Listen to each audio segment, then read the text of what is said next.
E esse instante que nós estamos vivendo é um dia a se celebrar. E eu vou explicar para você por que é um dia a se celebrar. Hoje é Páscoa, é o domingo da ressurreição.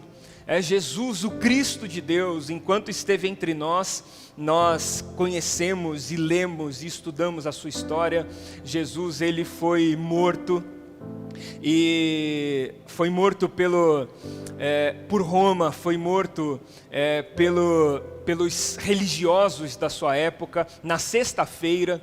E a sexta-feira foi um dia de luto, foi um dia de dor para todas aquelas pessoas. O sábado foi um dia de desesperança, de silêncio, de angústia, mas ao domingo, a Bíblia vai dizer que ao domingo pela manhã, Jesus, o Cristo de Deus, ressuscitou.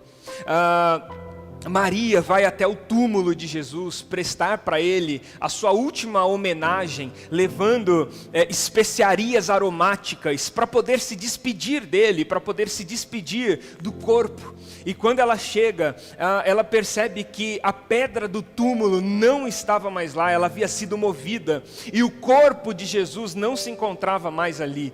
E não se encontrava mais ali porque ele ressuscitou, ele reviveu. Então domingo para nós é o dia da ressurreição. Isso é Páscoa, ressurreição. E eu quero dividir com você uma palavra que está no Evangelho de Lucas, capítulo 24. Evangelho de Lucas, o doutor Lucas, capítulo 24, nós vamos ler a partir do versículo 5. Lucas 24, 5. Abre aí se você puder, na sua casa também, se não outro momento você faz essa leitura. Lucas 24, 5 diz assim: amedrontadas, as mulheres baixaram o rosto para o chão, e os homens lhe disseram: por que vocês estão procurando entre os mortos aquele que vive? Por que vocês estão procurando entre os mortos aquele que vive? Ele não está aqui, ressuscitou. Lembrem-se do que ele lhe disse quando ainda estava com vocês na Galileia. Ele não está aqui, ressuscitou, reviveu. Então por que procuram entre os mortos aquele que vive? Me dá alguns minutos da sua atenção e eu quero dividir com você uma palavra. Bom, nós vivemos momentos tenebrosos, momentos que nós conhecemos e nomeamos como momentos de morte. Nós estamos vivendo no Brasil momentos de morte, momentos de dor, momentos de luto, momentos de perda, momentos dramáticos. Enfrentamos e de maneira agravada o pior momento da história. Não é só o pior momento do coronavírus, né? Nós vivemos o pior momento da história do Brasil republicano. Nós vivemos a pior crise sanitária da história desse país, dos seus mais de 500 anos. Bom, esse momento é um momento de angústias, é um momento de dores, é um momento de choro, é um momento de lágrimas, é um momento muito triste da história do nosso país. Mas eu quero refletir com você e pensar com você, como é que nós chegamos a esse instante? Como é que nós chegamos nesse momento? Como é que nós chegamos até aqui? Como é que nós chegamos até aqui? Bom, nós começamos a viver no Brasil, no mundo também, mas especificamente no Brasil, nós falamos hoje da história do nosso povo, da história do brasileiro. Então nós começamos a viver especificamente aqui no Brasil, uma onda muito grande de desafetos, uma onda muito grande de desamores.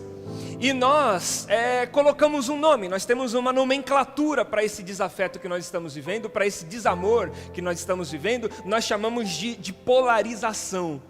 E essa polarização, ela começa através de um viés político-ideológico, mas não para aí, ele se estende, ele se amplia para os desafetos pessoais.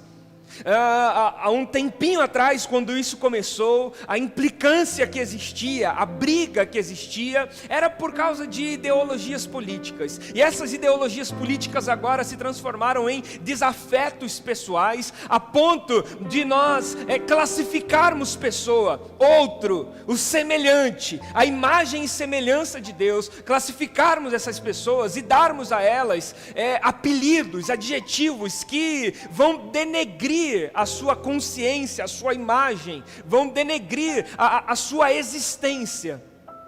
Você vai ver as pessoas no Brasil se chamando de esquerdopatas.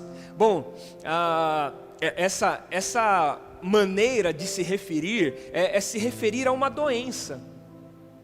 É chamar a posição do outro, a ideologia do outro, a consciência do outro de doença. Esses esquerdopatas. E aí você tem do outro lado os outros dizendo assim: gado, referindo-se ao outro como um animal. Então perdemos a nossa humanidade nisso. Então, muito mais do que uma polarização política e ideológica, nós começamos mesmo a viver um desafeto, um desamor. O Brasil é dividido em eles e nós.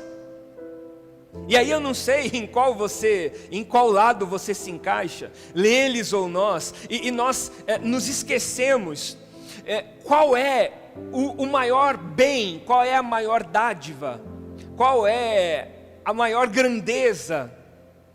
Nós nos esquecemos qual é o maior patrimônio que existe, que nos foi dado por Deus, que é a vida.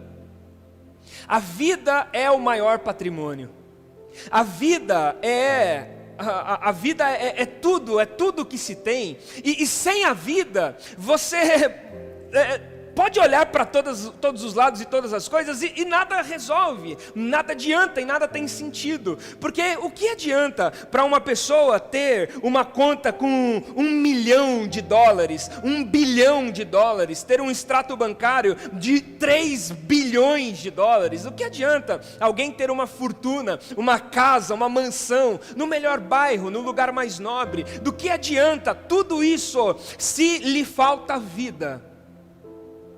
Se a vida lhe falta, se a vida esvai sobre você, esparrama sobre você, então do que adianta?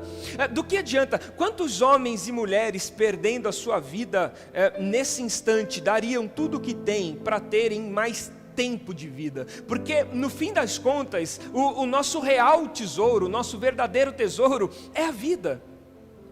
No fim das contas, a vida é a maior preciosidade, é o maior tesouro que nós temos, e todas as outras coisas que nós temos, elas só podem ser usufruídas porque nós temos vida, porque sem vida você não usufrui de nada do que pensa ter. Então a nossa discussão, o ideal da nossa discussão deveria ser vida. Vida é a nossa discussão. Porque vida é o nosso parâmetro, vida é a nossa conversa, vida é o nosso fundamento, vida é a nossa premissa, vida é onde nós estamos alicerçados. Então a nossa discussão deveria ser uma discussão de vida. Jesus disse: eu vim para que vocês tenham vida e a tenham em abundância. Então Ele não prometeu para nós abundância de coisas na vida, Ele prometeu para nós abundância de vida, porque só com vida é que você consegue desfrutar de qualquer coisa.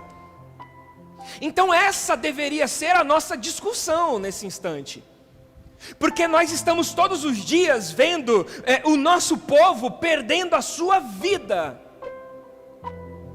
perdendo vida, vidas indo embora, vidas sendo ceifadas, vidas se acabando. E eu deixo aqui as minhas condolências aos nossos irmãos aqui da nossa cidade, da cidade de Osasco, aos nossos irmãos da igreja Missão Cristo Volta, do pastor Jonas Florencio, que infelizmente, nessa noite de ontem, perdeu a sua filha, Leila Florencio. E perdeu, ela se foi. Uma pastora, jovem, responsável, envolvida com as coisas de Deus, com a obra de Deus, casada, cuidando da sua família, do seu marido, e se foi. E é uma dor irreparável. Então eu deixo as minhas condolências, o nosso amor e o nosso afeto a toda a família e todos os irmãos que sentirão essa falta, que sentirão essa perda. E é exatamente disso que eu estou falando, são vidas. E sem vida, não importa o que você tenha, não importa o que você conquiste, não importa as suas condições, não importa o seu extrato bancário, as suas reservas, o seu trabalho, a sua empresa, sem vida, nada importa.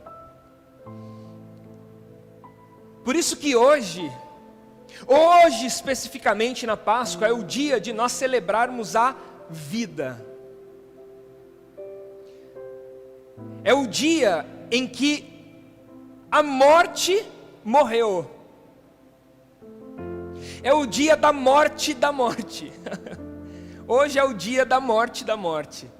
É o dia em que a morte foi vencida. É o dia em que a morte morreu. É o dia em que essa agonia de não vida finalmente teve fim.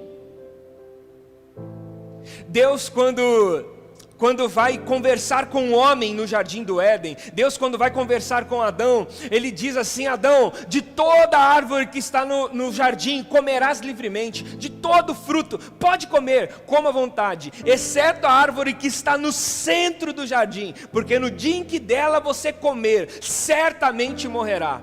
E você conhece muito bem a história. O Adão desobedece a Deus, ele come da árvore do conhecimento do bem e do mal, a árvore que estava no meio do jardim, a árvore que Deus havia dito para que ele não comesse. E então a morte entra na história da humanidade.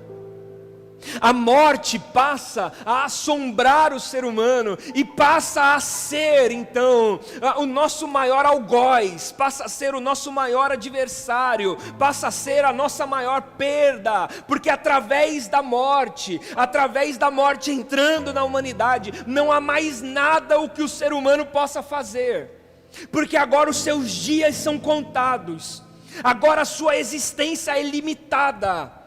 A morte chegou, a morte entrou, a morte se apresentou na história da humanidade. E quando a morte se apresenta na história da humanidade, o homem então vê os seus dias contados.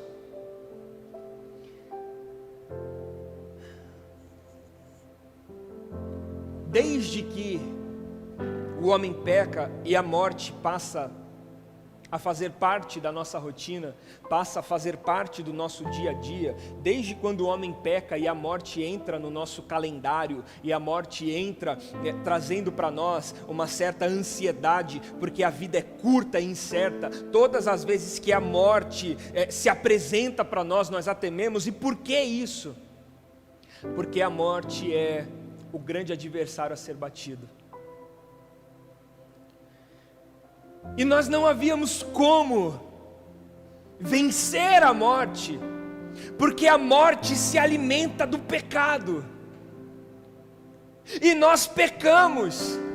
O apóstolo Paulo vai dizer em Romanos 3:23, porque todos pecaram e destituídos estão da glória de Deus. Então, não importa se você é um cara legal que nasceu na igreja, se você é uma mulher bacana que faz tudo certinho, no pecado nós fomos concebidos, é assim que diz o salmista: no pecado me concebeu a minha mãe, no pecado eu fui formado. Então a morte já é inerente à nossa formação, porque o salário do pecado é a morte, e a morte se alimenta do nosso pecado, e nós pecamos a todo momento. Então a morte é certa. Tem um ditado que o meu pai dizia pra gente, para mim e para o meu irmão, com muita frequência. Ele falava assim: a única certeza da vida, olha como é contraditória a vida, a única certeza da vida é a morte. A morte é a única certeza. Porque a morte é certa para todos os homens, porque o salário do pecado é a morte, e o homem agora vive a sua vida, os seus dias em pecado, no pecado, pecando. Não havia esperança, não há o que fazer. A morte é insaciável em cobrar aquilo que lhe é devida. Não havia esperança e não há o que fazer. Não há como derrotar esse inimigo, o grande último inimigo da humanidade, não há como derrotá-lo. E então a Bíblia vai dizer para nós que o próprio Deus, o próprio Senhor, Ele se veste de homem, Ele se veste de humanidade. Filipenses capítulo 2, versículo 5, o apóstolo Paulo vai dizer: de sorte que haja em vocês o mesmo sentimento que houve em Cristo Jesus, que mesmo sendo Deus, não sentiu orgulho em ser semelhante a Deus, antes aniquilou-se a si mesmo, tomando sobre si forma de servo, fazendo-se semelhante aos homens. Jesus veste a roupa de homem, Ele se torna homem, abre mão da sua glória, do seu esplendor, e se faz criatura, se torna criatura, está entre nós, veio entre nós, habitou entre nós, comeu conosco, bebeu conosco, celebrou conosco. Jesus, o Cristo, o Deus encarnado, o Verbo que se fez carne, habitou entre nós. Nós vimos a sua glória como a glória do unigênito do Pai. Ele esteve conosco. A sua grandeza e a sua plenitude foi compactada a uma forma humana e limitada, a uma forma pequena. O grande Senhor, o Criador de todas as coisas, agora está no lugar da sua criatura. E a Bíblia vai dizer para nós que diferente de Adão no jardim do Éden, que cedeu aos encantos da serpente, que pecou e que através do seu pecado trouxe a morte para a humanidade, diferente dele, Jesus no deserto, Mateus capítulo 4, ele foi conduzido pelo Espírito de Deus ao deserto para ser tentado pelo diabo. Outra vez a humanidade está em xeque, outra vez a humanidade está sendo testada, sendo tentada. E a primeira não foi muito boa, foi Adão e Eva dando ouvidos à serpente, desobedecendo a Deus. Agora chega diante de Jesus a serpente, outra vez, tentá-lo, mexer com ele, mexer com a sua humanidade. E como todo ser humano, Jesus, ele tem as suas fraquezas inerente à raça, inerente à pele, à carne em que ele está, o estado em que ele está. Então o diabo, o tentador, se apresenta a ele e diz para ele uma frase que eu não sei se nós teríamos capacidade de ouvir e ficar quieto. Ele faz um desafio, ele diz: se você é mesmo filho de Deus, mande que essas pedras se tornem em pães, coma, acabe com a sua fome. É como se o diabo tivesse chegado para ele e falasse assim: duvido. E a gente tem um problema com isso, né? A gente tem um problema muito grande. Se alguém falar duvido, aí a gente fica doido. Ainda mais se for algo que nós pudermos fazer. E isso era algo que estava dentro das capacidades de Jesus. Ele poderia fazer. Ele tinha todo o poder do mundo. Com certeza ele poderia transformar pedras em pães. Ele mais para frente vai transformar água em vinho. Qual é o problema de alguém que transforma água em vinho, transformar pedra em pão? Qual que é a dificuldade? Nenhuma. Quem transforma água em vinho, transforma pedra em pão. Então, o diabo faz para ele um desafio que ele poderia fazer, para mexer com o seu brio, para mexer com a sua estima, Se tu és quem diz que tu és, então prova, faz aqui, prova aqui, mostra para nós que você é verdadeiro mesmo. E Jesus então diz para o diabo: eu não preciso provar nada para ninguém. Eu estou convicto na vontade do Pai para mim. Eu estou plenamente convicto do que Deus deseja, do que o Pai quer de mim. Então eu não preciso provar nada para ninguém, porque não é só de pão que viverá o homem. E quando ele diz isso, isso é muito mais extenso do que alguém pensando em comida e bebida. O pão simboliza a nossa forma de vida humana, as nossas necessidades humanas. O pão simboliza os nossos desejos humanos, carnais. O pão simboliza as nossas vontades absurdas, os nossos desejos aguçados. Então Jesus olha para o diabo e diz: não adianta, porque eu sei que não é satisfazendo esse corpo que eu vou cumprir o meu propósito. Eu sei que não é satisfazendo as vontades do meu corpo que eu vou cumprir o querer do Pai. Então não é só de pão que o homem viverá. Não adianta você ter tudo o que quer, não adianta você fazer tudo o que quer, porque a vida não está nisso. A vida está em fazer a vontade de Deus. Nem só de pão viverá o homem, mas de toda palavra que sai da boca de Deus. Vida de verdade. Vida de verdade que não está em alguém que tem capacidade de satisfazer tudo o que quer, que não está em alguém que tem capacidade de suprir todas as suas necessidades, de comer o que quer, de viajar para onde quer, de comprar a roupa que quer, de ter o carro que quer, de ter a casa que quer, de ter o emprego que quer. Isso não é a vida do Evangelho. A vida do Evangelho não se resume nisso, nem só de pão, nem só de suprimentos humanos das suas necessidades mais básicas é que você vai viver, porque a vida está muito além disso. A vida está muito além daquilo que se faz, daquilo que se pensa, daquilo que se deseja, daquilo que se come, para onde se viaja, do carro que se tem, da casa que se mora, dos filhos que se cria, do dinheiro que se guarda. A vida está muito, muito, muito, muito além disso. Então Jesus vence as tentações do maligno. Ele vence onde o Adão perdeu, onde Adão foi engodado, onde o Adão foi envolvido no pecado e perdeu. Jesus vence. No deserto, onde os filhos de Deus, o povo de Deus, o Israel de Deus, foi massacrado, foram mortos, ficaram dando voltas por 40 anos, no deserto, onde o povo de Deus pereceu, Cristo venceu.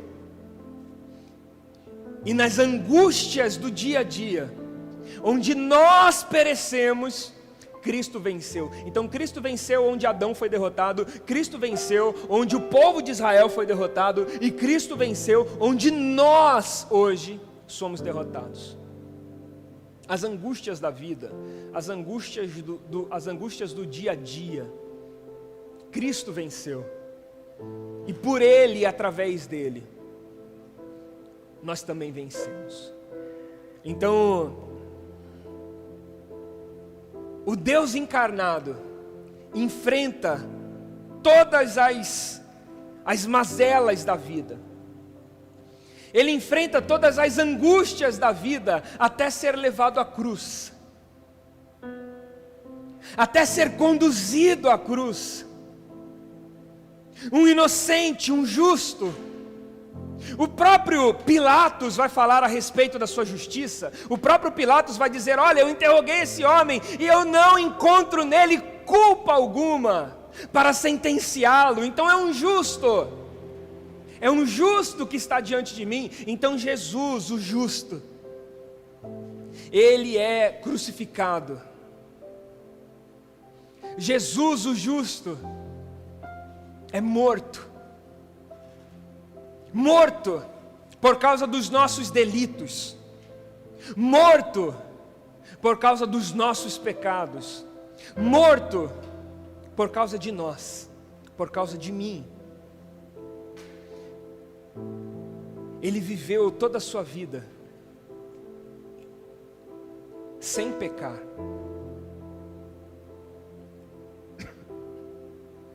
Ele viveu toda a sua vida em retidão, em obediência ao que é a vontade de Deus, para que finalmente, após a sua morte, a dívida, para que finalmente, após a sua entrega, a dívida que nós tínhamos, para que finalmente, após a sua entrega, a dívida com a morte fosse definitivamente paga, porque o salário do pecado é a morte. Jesus morreu sem ter em si nenhum pecado, e por isso a morte não pôde detê-lo, a morte não pôde prendê-lo, a morte não tinha o que cobrar dele. Ele morreu. Sexta-feira da crucificação, ele morreu, ele sofreu, ele partiu. Sábado é um silêncio absoluto, é o luto, a dor, o choro, o desespero daqueles que esperavam realmente, o desespero daqueles que criam realmente, o desespero daqueles que tinham colocado sobre ele toda a sua esperança e toda a sua expectativa, o desespero do sábado.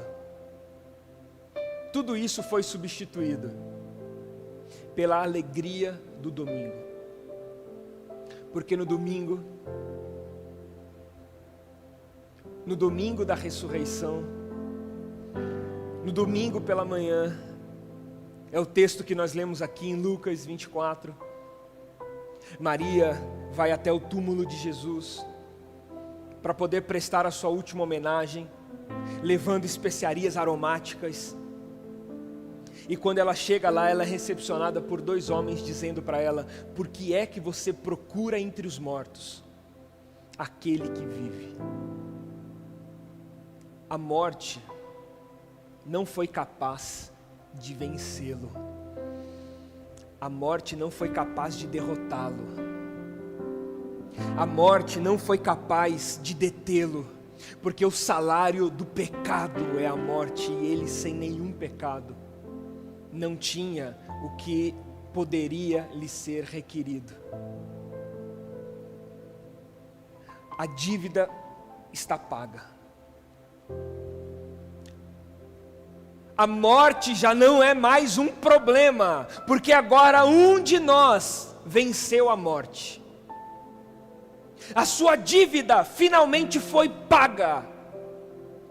A sua dívida finalmente foi quitada. Um de nós venceu a morte. Um de nós ultrapassou essa barreira. Um de nós venceu. A dívida foi paga.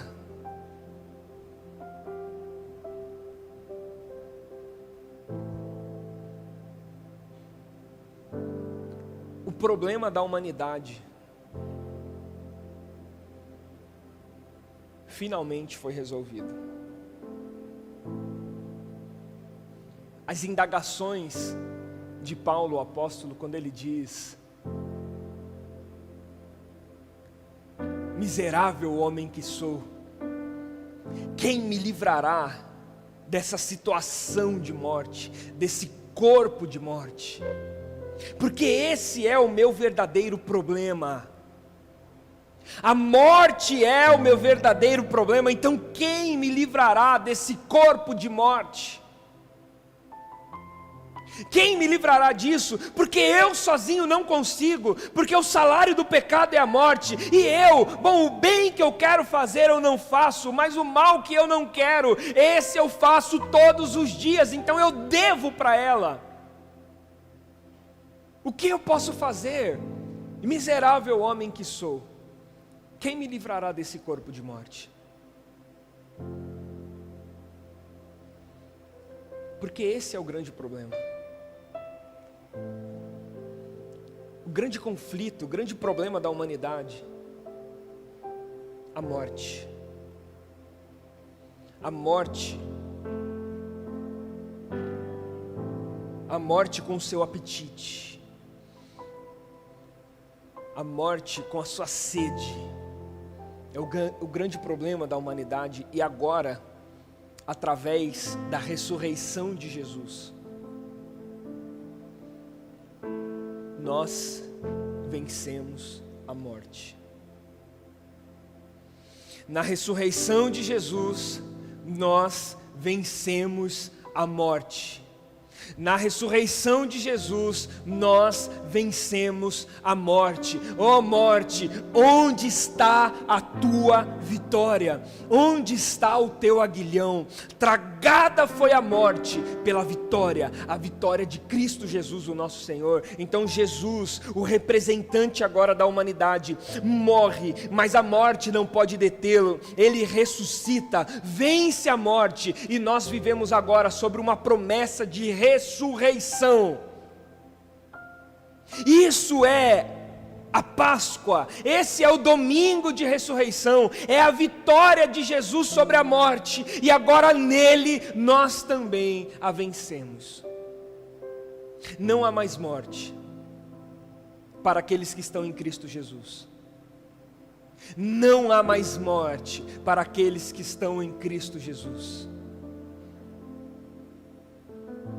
João capítulo 11, uma mulher desesperada junto com a sua irmã, manda chamar Jesus porque o seu irmão está doente, e Jesus chega 4 dias depois, e ele já havia morrido há 4 dias, um luto, as pessoas chorando. Jesus chega para consolá-las e diz: fique tranquila, ele há de ressuscitar. E ela fica ali, e agora? Jesus diz para ela o seguinte, uma frase poderosa, uma palavra poderosa que está na Bíblia: aquele que crê em mim, ainda que esteja morto, viverá. A morte, o nosso último adversário, foi vencido. O último adversário foi vencido.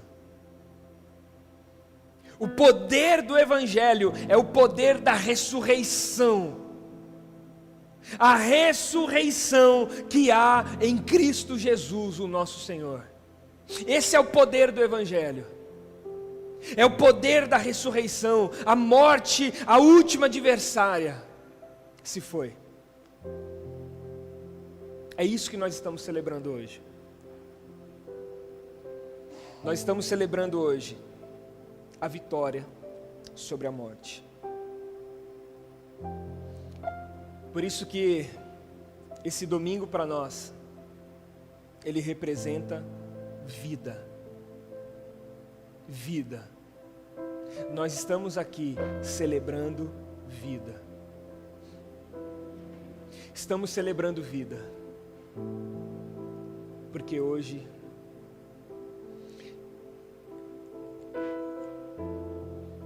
é o dia de nós. Hoje é o dia de nós falarmos sobre vida. Hoje é o dia em que a humanidade venceu a morte. A morte não pode mais nos deter. Ela é agora só mais um processo da humanidade, não é mais o fim.